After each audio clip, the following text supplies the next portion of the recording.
Okay, so here we are with another DC Multiverse unboxing, and we can see that this is a Mcfarlane Collector's Edition, which means it's overpriced. This is one of my personal favorite villains, Sinestro. So, of course, the Mcfarlane Collector's Editions have something a little unique about the packaging, is that it's got this silver foil over it. Looks quite nice. And, of course, I happen to have here handy sneak preview of something else to come. I have Black Manta, so you can see that box doesn't have any silver foil on it. And one more thing I got coming up soon, so you guys won't want to miss this, is I have the Chase version of Return of Superman, which, of course, he's green because he died of kryptonite poisoning, so this Superman ain't returning anytime soon. So, if you read the original Death of Superman from, like, I think it was like the late 50s or early 60s one, I'm more leaning towards early 60s. That's an imaginary story, quote unquote, which is what they called it when they wanted to do a story that took place out of continuity. So when Superman died in that story, he stayed dead. And that's what this green Superman is a reference to, is when he's killed by kryptonite, his skin turns green. It's also got a green crypto in there, so it's a dead Superman and a dead crypto. But I've got those coming up. Those I'll be reviewing soon. Maybe Black Manta I might get around to sometime next week. I'm not sure about that Superman though, because what I really want to do is when I get the regular Return of Superman figure that I ordered from Amazon. It's running a little late, but I wanted to do a video where I open both of those at once, since they're pretty much the same figure, just kind of colored slightly different. But yeah, I got Sinestro. I was pretty excited about this one because he's one of my favorite villains. Here's the artwork on the back, and I think that's Ethan Van Sciver, I think. But it's kind of hard for me to tell because it looks like they just took a small panel from the comic book and blew it up. I know you guys could have found a bigger picture of Sinestro. You didn't need to take a picture of him where he's like this big on the comic book page and blow him up. That's like obviously a much tinier picture than it's reproduced in a much larger picture than what it was intended to be. Usually they draw at about like twice the size that they want something to print out at and shrink it up. This, I think they did the opposite. I think this was probably drawn at about half the size of what you see here, and it was blown up. So I don't know if that was the right call. And we can see on the side it says Sinestro Corps War, which of course is the Sinestro Corps War. What else would it be? I'm pretty sure at this point they think that's the only Sinestro story. They just keep going back to that. There is a Chase version of this figure where he's a Green Lantern, so it's pretty much this figure, but in green. And but I'm an old school fan. I would have liked to have a Sinestro in a blue outfit, but oh well. There we go. At least the Superpowers Sinestro is going to get a blue version. They got a blue version and a Sinestro Corps version of that Sinestro. So looking forward to getting that. I've got that pre-ordered from Amazon too. Hopefully they'll come through on that. So there's that out of the package. The trading card is not on a package in the bubble because it's on the insert here, because that's one of the things they're showing off. Like I do like these trading card stands. I think that's a cool thing to have for your display. I do like them very much, but it is the sort of thing, like, I don't think it's worth like the extra price that you're paying for the figure. Like I'll buy these sometimes if it's one that I really like. Like I made sure I got both Jay Garrick was actually a regular one, but I made sure I got the first appearance Superman because I definitely wanted that, and I made sure I got Alan Scott because I definitely wanted as many Justice Society characters as I can get my hands on. Really, there's a rubber tab around his battery. Jesus. Okay. But and Sinestro is one where I'm like, okay, yeah, I'll go ahead and get Sinestro. I knocked the whole thing over there because the package bumped into the trading card. I'm gonna have to take the trading card out of the stand anyway. Stupid rubber tabs. I hate them. I hate them so much. There's the power battery, so we got that out of there. That's pretty nice looking. It looks pretty much like the regular Green Lantern power battery, but you can see the handle is shaped a little different, more like how they have it shaped on the Sinestro core emblem than the Green Lantern core emblem. They got this thing rubber banded in here, and I don't think it's even in the right position that it's supposed to be rubber banded into. How am I supposed to get at this? Ah, geez.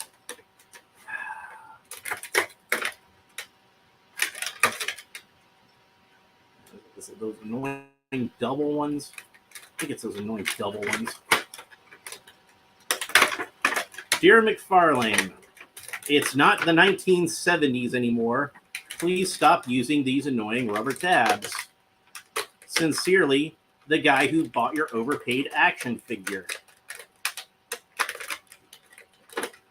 You know, for the extra $10 that they charge for this action figure, Todd Mcfarlane ought to come over to my house himself and cut the rubber tabs off for me. And I'd like to see him struggle with them. I think that would be hilarious. So, all right, we've got the double rubber tab around the torso. Oh man, you should have seen what that just did. Like literally the X-Acto knife bent before the rubber tab would actually stretch. I swear to God with these things. Can we just move past the rubber tabs? Like I know I did a community post about that, but I'm just over them. They're just so annoying. There's no reason that they should exist. If Hasbro can put their figures in the plastic insert without using the rubber tabs, there's no reason Mcfarlane shouldn't be able to do it on an action figure that costs more than Hasbro's action figures, which are just overpriced in general. At least I'll say this for Mcfarlane. Some of his action figures are still decently priced. It's just some of them that are overpriced. But it's the luck of the draw. Like, I don't see how this Sinestro figure and his two accessories are any better than, I haven't opened it yet, but this Black Manta figure and his two accessories. Like really, other than the trading card stand that's some foil in the packaging, that's all they got to justify that being a more expensive more expensive figure. At least Superman came with crypto, you know, so at least I got a little something extra out of that I feel like justifies the price on that particular figure. So much so that I was willing to buy the variant along with you know, when I saw that, I couldn't pass that up. I'm like, well, what's the chances I'm going to see that Chase figure again? So I went ahead and bought it. All right, so Sinestro, being one of my favorite supervillains of all time, I had to have Sinestro, of course. And they did a really good job on him. He's got some really good detail to the face there. I do think maybe his hairline is a little low. I kind of think of Sinestro as being like you know, a little bit of a receding hairline. That's generally how I think of him. But yeah, so he's got like some good detail sculpted into the figure itself, like some sort of like fabric texture that's sculpted in there. You can maybe see it a little better on the black portions of it than the yellow. I'm sure the yellow is getting a little washed out on the camera. It is a really nice shade of yellow, I think. It's bright and kind of metallic. And since it's made out of a slightly metallic plastic, that means it has a little bit of a translucent quality to it, which I think actually works really well on Sinestro, since, you know, he's maybe glowing with like yellow energy. So let's go ahead and we will put the lantern into his hand. And you'll notice that unlike Alan Scott, Sinestro actually is properly depicted as having his ring on his left hand. So that's good. So there he is with the lantern. Okay, we've seen that. So we can put that aside. And then this funky construct where it's like a chain with some clamps attached to it. And the clamps have like a little buzz saw in the middle of it. This is definitely the kind of sick and twisted stuff that Ethan Van Sciver was coming up with when he was doing these Sinestro characters. And I know he's kind of a controversial figure for a lot of reasons that I'm not going to get into right now. It's, you know, mainly like political stuff. And but there's no denying the guy's a talented artist, and he did some good work on Green Lantern. So I'm not going to deny him that. So let's see. Let's go over his articulation. First of all, the head. He looks up about that far. That's really good to have on a flying character. By the way, again, since this is such an expensive figure compared to your regular Mcfarlane figures, you would think that they would, at least provide a flight stand for your flying character. I'm really irritated by all the Green Lantern characters that I get that don't have flight stands, where every single Green Lantern character, including other colors of lanterns, like, yellow lanterns, orange lanterns, blue lanterns, red lanterns, what have you, they should all have flight stands. And not only that, but, as opposed to the regular flight stand like a Mcfarlane flying figure has, give them like a colored flight stand, like it's a ring construct. That would be really cool. But I don't think I've ever seen any kind of Green Lantern figure from Mcfarlane, at least out of the ones that I have. And I've got a few. But the only one I can think of that has like any kind of flight stand to it at all, and it's not even really a flight stand, they still stand on it, was that 2-pack with like the Hal Jordan and the, I don't even know what you call that one, the Batman who laughs, but instead of the Joker, he's Green Lantern. That whole thing. Like that storyline, the Dark Knight's Metal or whatever it was called, where like all the villains were just like alternate reality versions of Batman combined with some other Justice League member. And it's like, I don't get Scott Snyder, man. Like, controversial opinion. Like, that's a dude who's like, I've never been able to get into his Batman stuff. I'm sorry. It's not necessarily like it's bad, but it's like, it's not that good either. It's just kind of like, really? This is the stuff you guys are going nuts over? Okay, I'll go reread the Grant Morrison run or something, I guess. Like, maybe read some 90s Batman comics. I could read Nightfall again. That would be fun. And all of his titles are like, just slightly altered titles of other more famous Batman stories. Like, this one's called Death of the Family. And I'll call it Batman Year Zero. Well, we already had a Batman Year One. Okay, Batman 0 Year. Oh, wow, that's really creative and different. You can get a lot of really cool flight poses out of this guy. This is to me like kind of the definitive sort of like, Gil Kane sort of flying pose. That's how you tended to draw his characters, as flying. So, and of course, Gil Kane was the creator of Sinestro, along with writer John Broome. Those guys did like so much good stuff on Green Lantern in the 50s and 60s. That's my personal favorite run of Green Lantern still, is the Silver Age stuff. Love the Silver Age Green Lantern. But yeah, okay, so going back to the articulation, you can look up about that far. He can look down about that far. He can tilt his head kind of quizzically to the side. So that's nice. You can have Hal Jordan, when he goes bad, he can break his neck. Snap. He's got the kind of typical Mcfarlane torso articulation, where we can move that torso any which way and get all kinds of dynamic poses out of it. He does have the butterfly joints, so you can move his arms forward about that far and backwards about that far. His arms raise up about that far. He does have a bicep swivel. Bicep rotates all the way around. You got double jointed elbows, and that's about the range of motion you get on the elbows. He's got these cool Mcfarlane ball joints at the wrists, so you can get him into all kinds of cool poses with the ring.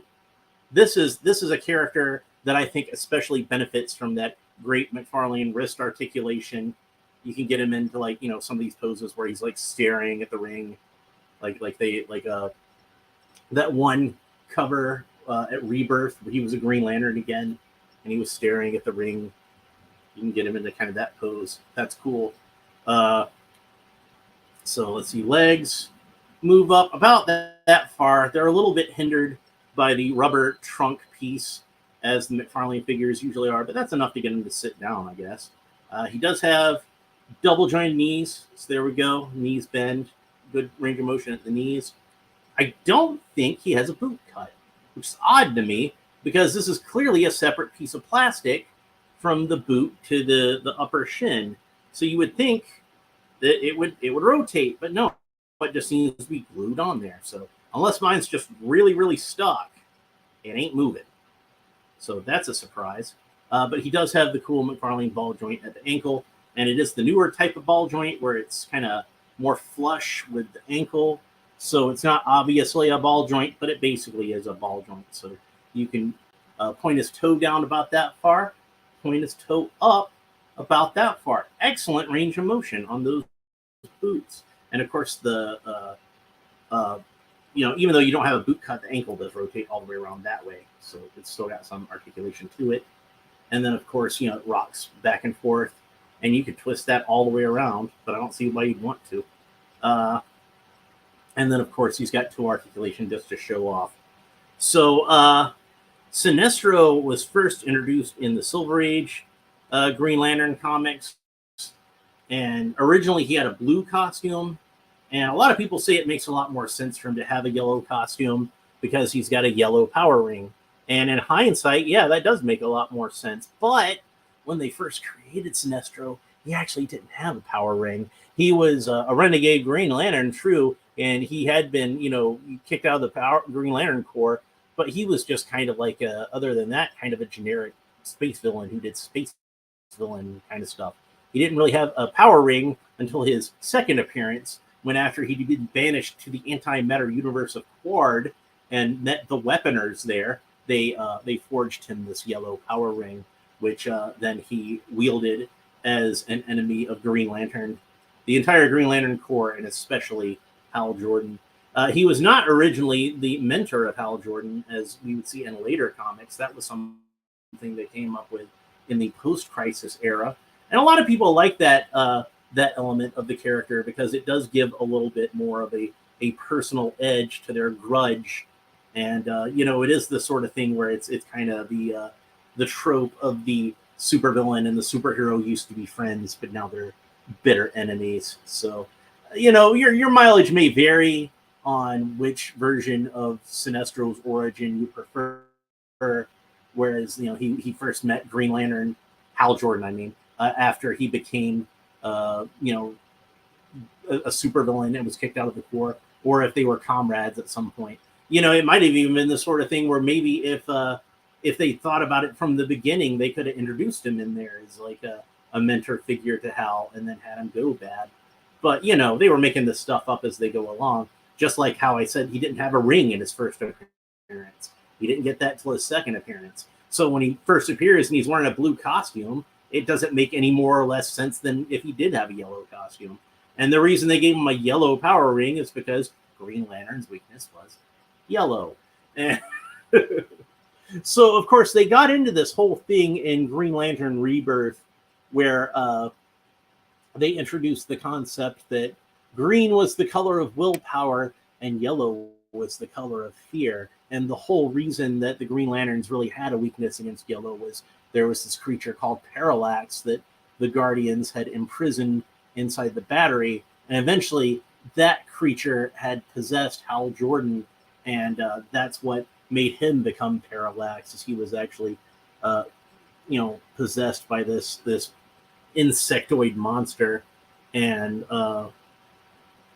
in the Emerald Twilight storyline, that was when they brought Sinestro back to fight Hal one more time, and Hal broke his neck, and apparently he died. But later on, of course, they retconned that because they wanted to have Sinestro be alive again, because Sinestro is just such a cool villain. And honestly, I think even if you were going to write Hal Jordan out and have Kyle Rayner become the new Green Lantern, I don't see why there was any reason they couldn't have, brought back Sinestro and kept him around, because he's such a cool villain. They tried to do their own version of Sinestro for Kyle. He wasn't called Sinestro. He was called something else. I forget what. But that character didn't take.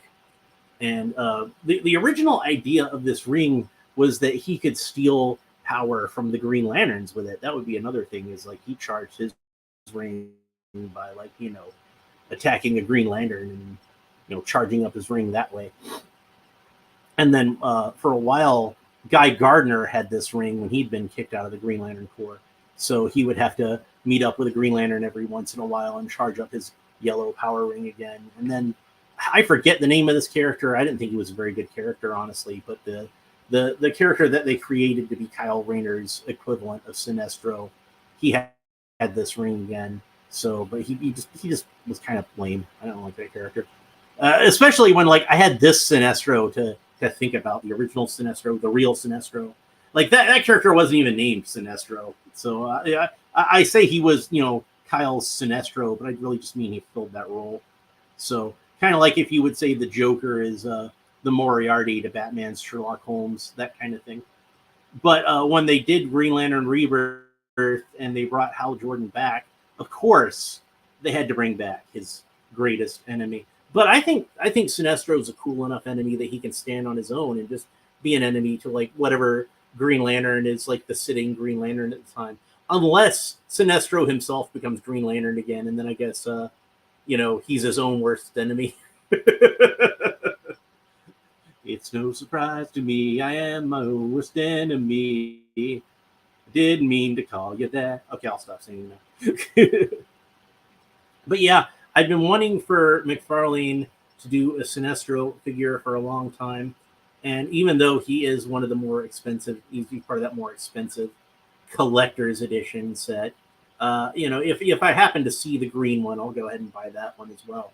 And hopefully at some point they'll do a blue version of Sinestro and placate the old school fans like me who want one that looks like how he looked on the Challenge of the Super Friends cartoon, because that's what I first remember Sinestro from, and seeing him go, oh, there's a bad Green Lantern, and he's got a yellow ring. Oh, man. I hadn't read any Green Lantern comics at that point. I just knew the character from Super Friends. I was like 3 years old. What do you expect? I did have my Green Lantern underoos, though. There's even pictures of me like wearing the Green Lantern underoos and playing with my like just the shirt of it. I got like jeans on, but but I'm playing with my He-Man, my child-sized He-Man power sword, and it's like beware my power of Grayskull. But yeah, I'm happy to have this as part of my collection, and also since I'd gotten Black Manta recently, that's 2 more members of the Legion of Doom that I've got covered. I'm always a sucker for getting characters from the Legion of Doom because I did love that Super Friends cartoon so much when I was a kid. Oh, we didn't have a chance to look at the base, and it is that base that has the silver DC logo on it rather than the glossy black DC logo on there. So that's another difference between these figures. But I don't think it's like $10 worth of difference. And since I got so distracted by the figure, I forgot to read the trading card. So let's go ahead and read the trading card right now. And it says Sinestro Corps War. It has the same picture of Sinestro that's on the action figure packaging. And it says, real name, Thal Sinestro. So he has a first name. Hailing from the planet Korogar, Sinestro once served as Green Lantern of Section 1417, recognized among the Green Lantern Corps for his ability to police his sector. However, Sinestro's determination to preserve order caused him to act more as a dictator than a protector. When new recruit Hal Jordan learned of Sinestro's methods, the Guardians ejected Sinestro from the Corps. Harnessing the yellow energy of fear, Sinestro formed the Sinestro Corps, not only to combat the Guardians, who he sees as the main obstacle on the path to intergalactic peace, but also to strengthen the Green Lantern Corps. So yeah, he's an interesting character in that, like a lot of real life villains, he certainly doesn't see himself as the villain. He thinks he's the good guy. He's trying to maintain peace and order and tranquility in his new empire. There's the villains who see themselves as the good guys, and then there's the villains who just see themselves as the bad guys and absolutely revel in it. So you have your Palpatines and your Jokers and your Cobra Commanders, but then you have your Destros and your Darth Vaders and your Sinestros.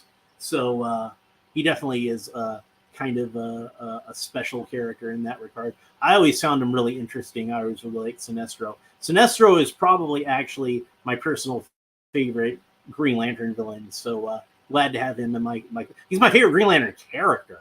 Not just my favorite Green Lantern villain. He's my favorite character in the whole thing. So I just love Sinestro. I just think he's so cool. He's a great villain. And like I said, he's one of those villains I can almost kind of identify with him and see where he's coming from. I mean, I do recognize that he is the bad guy and he is going about things in entirely the wrong way. But I understand why he's going about things in the wrong way. So that's pretty much it for the Sinestro. If you enjoyed it, please make sure that you like and subscribe. All the fun YouTube stuff down below. Tomorrow, let's see. Yeah, today's Friday. It's February 16th at 3:40 in the afternoon right now. So probably won't do a video tomorrow, which is Saturday. I usually don't do a video on Saturday unless I have something that I just really, really want to do a video on. And then I'm like, well, I'll go ahead and do one today. But usually on Saturday, I don't. Often on Saturday, I don't. So, and I do have a bunch of cool stuff, but I can't open up that Superman set until I get the regular Superman set. So I'm going to do both of those together. And Black Manta, he's cool, but he can wait. He can wait a few more days. And I still got like a bunch of Aquaman movie toys that I need to open that I got on deep discount sale at Walmart. So I'm excited. I think that'll be a fun episode. I'm gonna just do all those in one episode. I've got at least one more Masterverse figure to open. Beyond Black Manta and Superman, I have at least 2 more Mcfarlane figures to open, actually, because I know I got one like a week or so ago. That's another one, another Batman character, but I'm not going to say which one. You're just going to wait and see. And a Justice League International member. Oh wait, no. I've got 3 more Mcfarlane figures to open for you because when I was going through some of my stuff in my old house, I found like a really old one, a Mcfarlane figure that I bought like years ago and hadn't had a chance to open yet. So maybe I'll open that one next. Maybe I'll do that one on Monday. So, but we'll just have to see. Thanks for watching. I hope you enjoyed it. We will talk to you next time. Bye.